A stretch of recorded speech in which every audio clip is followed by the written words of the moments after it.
Warahmatullahi wabarakatuh. Tapi pun izin memperkenalkan diri, perkenalkan nama saya Mukti Setiawan dengan NPM 205305303 dari Prodi Pendidikan Guru Sekolah Dasar tahun angkatan 2020,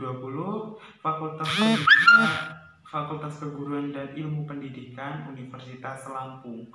Di sini saya akan membahas tentang materi selanjutnya tentang pramuka, yaitu pramuka penggalang. Pasti pramuka penggalang?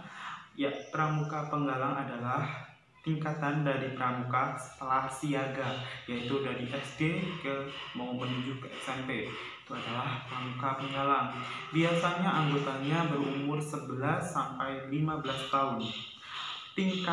Apa sih tingkatan dalam penggalang? Tingkatan dalam penggalang ada 4, apa saja? Penggalang ramu, penggalang rakit, penggalang terap, dan penggalang garuda yang paling tertinggi. Sistem berkelompoknya, apa sih sistem berkelompoknya? Sistem berkelompoknya dengan satuan terpisah yang disebut regu, yang terdiri atas 8 orang penggalang dan 1 regu, dan regu dipimpin oleh 1 orang yang pemimpin regu yang disebut pinru. Biasanya regu itu mengidentifikasikan namanya sendiri-sendiri. Contohnya untuk regu putra, yaitu ada elang, ada kobra, ada garuda, ada kalajengking, dan harimau, dan masih banyak lainnya. Selanjutnya, sedangkan untuk regu putri biasanya nama yang sering dipakai adalah ada bugenvil, anggrek, anyelir, mawar, melati. Dan setiap regu itu dipimpin oleh pasukan yang dipimpin oleh seorang pemimpin regu utama yang disebut dengan pratama. Selanjutnya ada satuan terpisah. Satuan terpisah biasanya untuk satuan putra dan putri itu dibedakan antara saat perkemahan pramuka telah diselenggarakan atau maupun kegiatan apapun itu dipisahkan antara putra dan putri. Kode kehormatan pramuka penggalang terdiri atas janji satya, yaitu Trisatya, janji pramuka penggalang atau Trisatya, berbeda dengan penegak atau pandega. Kode moral dharma penggalang yang disebut dengan dasa dharma. Apa saja sih isinya dasa dharma pramuka? Yang pertama, takwa kepada Tuhan Yang Maha Esa. Yang kedua, cinta alam dan kasih sayang sesama manusia. Yang ketiga, patriot yang sopan dan yang kelima, rela berkorban dan tabah. Yang keenam, rajin, terampil, dan gembira. Yang selanjutnya, hemat, cermat, dan bersahaja. Yang ke-8, disiplin, berani, dan bijak. Yang 9, bertanggung jawab dan dapat dipercaya. Yang terakhir, suci dalam pikiran, perkataan, dan perbuatan. Kegiatan pramuka penggalang itu apa aja sih? Yuk kita cari tahu. Yang pertama ada jambore. Jambore itu ada jambore nasional, jambore jamda, atau jambore daerah, ada jambore cabang, jambore ranting, tingkat kecamatan, kabupaten, provinsi, nasional. Itu ada tingkatannya, yaitu tadi yang saya sebutkan ada jamnas, jambore nasional itu tingkat nasional. Jambore daerah itu biasanya tingkat provinsi, jambore cabang biasanya ada kabupaten, dan jambore ranting itu biasanya untuk kecamatan. Selanjutnya ada lomba tingkat dalam regu pramuka. Biasanya sering diadakan setiap untuk gugus depan. Contohnya tingkat apapun mesti untuk mengadakan. Apa saja sih kegiatannya dan lain-lain. Dan yang ketiga ada gladi pemimpin regu. Pertemuan pramuka penggalang bagi pemimpin regu, tama atau pratama itu bertujuan memberikan pengetahuan dan pengalaman bidang manajerial dan kepemimpinan yang sering dibahas di dalam kegiatan tersebut. Yang selanjutnya ada penjelajahan atau weekends di alam yang memberikan pengetahuan tentang alam. Yang selanjutnya latihan bersama. Yang keenam perkemahan yang di setiap kegiatan dibentuk ada persami, persatuan 1 minggu, perkemahan 1 minggu.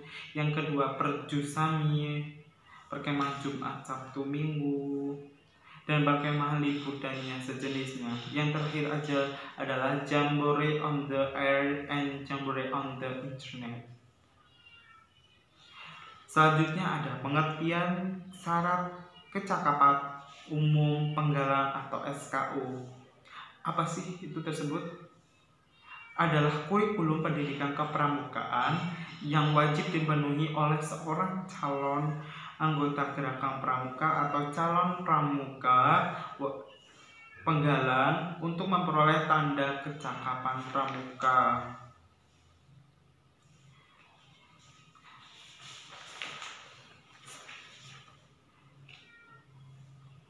Bahkan menjadi syarat sah untuk mendapatkan SKU tersebut. Tingkat penggalang adalah untuk wajib untuk tahap untuk tingkatan selanjutnya. Apa sih tujuan SKU dan TKU? Tujuannya adalah mendorong dan mengajak pramuka penggalang agar memiliki kecakapan yang berguna bagi kehidupannya di lingkungannya, di sekolahnya maupun di dunia luar, agar dapat beradaptasi dengan cepat dengan lingkungannya. Yang kesembilan, yang selanjutnya adalah tingkatan SKU pramuka. Ada 3 yang saya sebut, yang saya jelaskan, yaitu ada tingkatan SKU tingkat penggalang ramu, yang selanjutnya tingkat rakit, tingkat terak. Selanjutnya ada tanda kecakapan umum TKU penggalang. Sebagaimana diketahui, TKU mempunyai 3 tingkatan sesuai dengan tingkatan SKU. Persyaratan dalam syarat pramuka kecakapan umum, yaitu antara lain 1. Menganggar untuk pramuka penggalang yang telah menyelesaikan SKU ramu. Yang kedua adalah menganggar bersama dan untuk pramuka penggalang yang telah menyelesaikan SKU rakit. Yang terakhir adalah menganggar bersusun 3 untuk pramuka penggalang yang telah menyelesaikan SKU terap. Pengertian syarat kecakapan khusus SKK dan tanda kecakapan khusus. Syarat kecakapan khusus yang disingkat dengan SKK adalah semua syarat yang harus dipenuhi seseorang pramuka untuk memperoleh tanda kecakapan khusus atau TKK tertentu sesuai dengan usia dan kemampuannya. Penggolongan SKK dan TKK. Yang pertama dalam bidang agama, ada SKK sholat, SKK penabung, SKK khatib, SKK muazin, dan SKK qori. Selanjutnya di bidang patriotisme, apa saja? Contohnya mengatur ruang khusus untuk pramuka siaga. Yang kedua SKK pengatur rumah, SKK pengatur meja makan. Yang ketiga SKK pemimpin menyanyi. Yang selanjutnya SKK menyanyi, SKK pelukis, juru gambar, dan pengarang. Yang selanjutnya di bidang kesehatan dan ketangkasan, apa saja sih SKK-nya yang harus diketahui? Yang pertama adalah SKK gerak jalan, yang kedua pengamat, yang ketiga perenang, yang keempat adalah penyelidik, yang kelima adalah juru layar, yang keenam juru selam, yang ketujuh ada pendayung, dan yang terakhir adalah ski air. Selanjutnya ada di bidang keterampilan dan teknik pembangun. Apa saja di SKK-nya? Ada juru kebun, ada juru potret, juru perkemahan, peternakan ayam, pengumpulan belangko, juru semboyan dan menjahit, pengendaraan sepeda, juru masak, pencinta dirgantara, pengenalan pesawat terbang, juru peta, navigasi laut, komunikasi, penemuan, dan perahu motor. Selanjutnya ada di bidang sosial, perkemanusiaan, gotong royong, kreativitas masyarakat, perdamaian dunia, dan lingkungan hidup. Apa saja SKK-nya? Yang pertama pemadam kebakaran, yang kedua ada lalu lintas, yang ketiga ada pengamanan kampung, yang keempat ada penunjuk desa, yang kelima ada juru bahasa, yang keenam penerimaan tamu, yang selanjutnya ada korespondensi, yang selanjutnya PKK, yang selanjutnya pembantu ibu, yang terakhir ada perawatan anak. Dan tingkatan tanda kesepakatan khusus penggalang adalah Purwa, Madya, Utama. Apa sih Purwa? Purwa adalah bentuk lingkaran dengan bingkai berwarna merah. Selanjutnya Madya berbentuk persegi dengan tingkat berwarna merah.